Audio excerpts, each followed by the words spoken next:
नमस्कार flavour bye रश्मि channel को मो रश्मि आपण मानक मो चैनल को बहुत बहुत स्वागत करुच्ची। आज बनैबा कोबी आलू तरकारी बा फूल कोबी आलू तरकारी।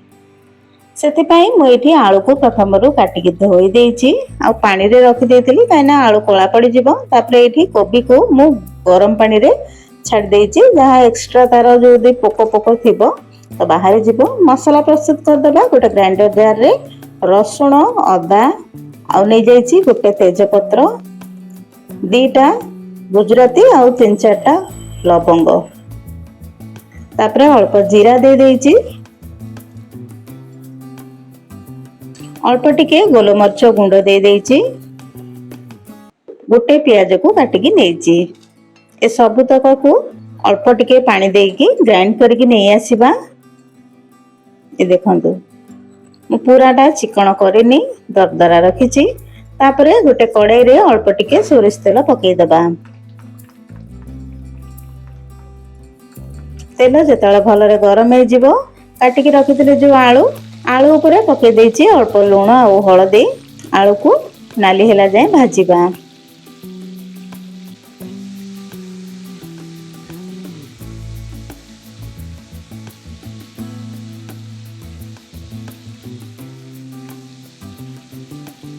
एठी मु आलू जल्दी सिझिबा को टिके घोड़े देइची।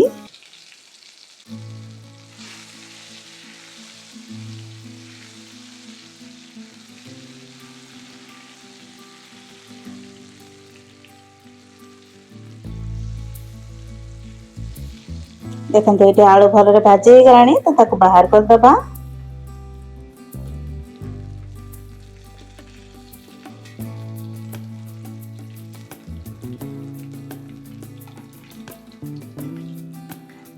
से तेल रे कोबी को भी भाजी नबा।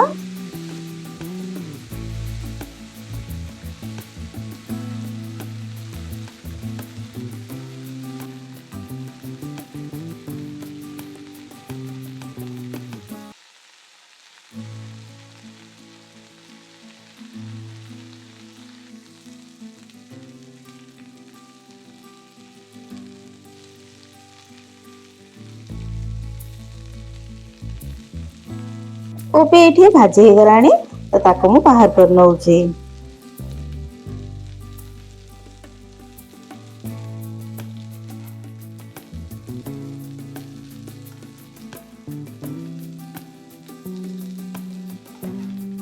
एथरा चलंतु कोबी आलू भाजी हे गलानी मसाला भी रेडी तो आमे एथरा तरकारी प्रस्तुत करिबा। सेई कड़ाई रे मु अल्प सोरिष तेल पकई देइची। तेल जेताले हल्का गरम हे जिवो सेतिरे मु अल्प टिके चीनी पके देइची काना तरकारी रो टेस्ट आ कलर ता सुंदर आसीबो। अल्प टिके जीरा पके दबा। काटिकी रखिथिली गोटे प्याज ताको पके दोची। प्याज को नाली हेला पर्यंत भाजी नबा।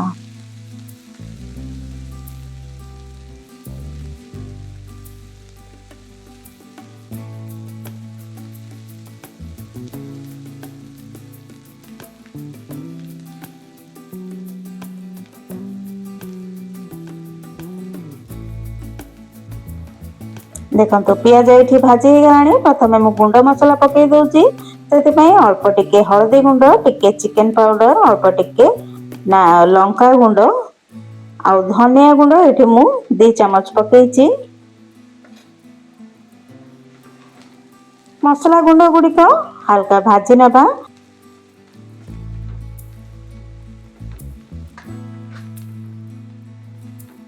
तापरे जो अदा रसुण पेस्ट रखिथिले ताको मु गोटे बाउल रे बाहर कर देइथिली ताको भी पके दोची।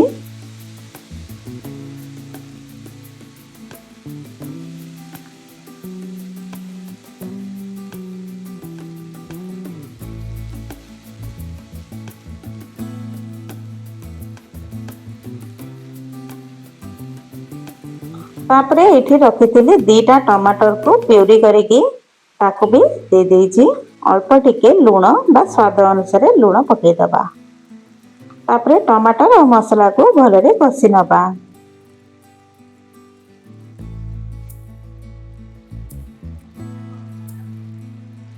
मसला भलरे कषि होबा पई मु एठी घोड़े नेची।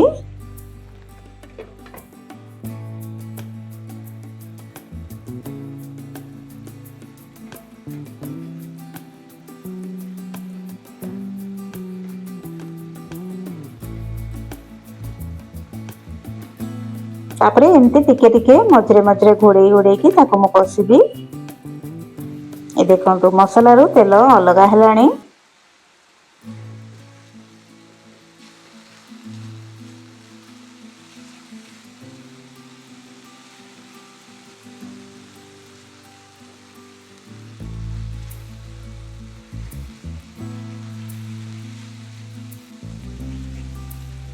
मसला भलरे कषि हो गलानी। तापरे आमे जो कोबी आलू को भाजिकी रखिथिले ताको पकेइकी आउ किछि समय कषि नबा।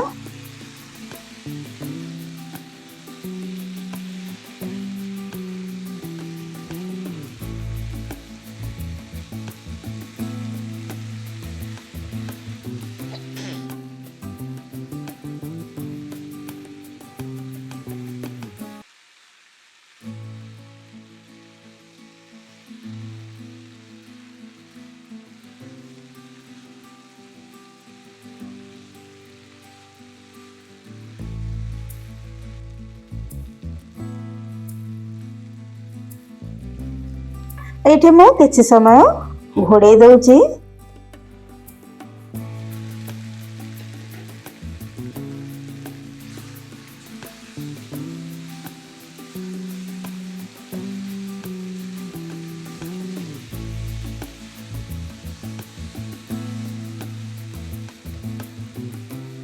जतिकी झोल दरकार ताठो हाफ कप अधिक पानी पकेइची।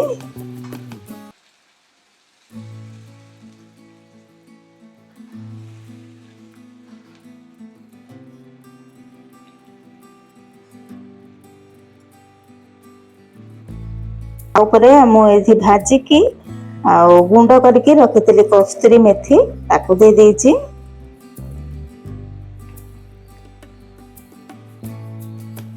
कोबी आलू जो पर्यंत सिझी जाइए से पर्यंत आम घोड़े नबा। खूब कम समय रे आपण एमती तरकारी बनै पारिबे। रुटी परोटा गरम भात पूरी सबुथिरे बढ़िया लागिबो। जदि वीडियो पसंद आसिला तो वीडियो को लाइक कमेंट और शेयर करेंगे, चैनल को सब्सक्राइब करेंगे।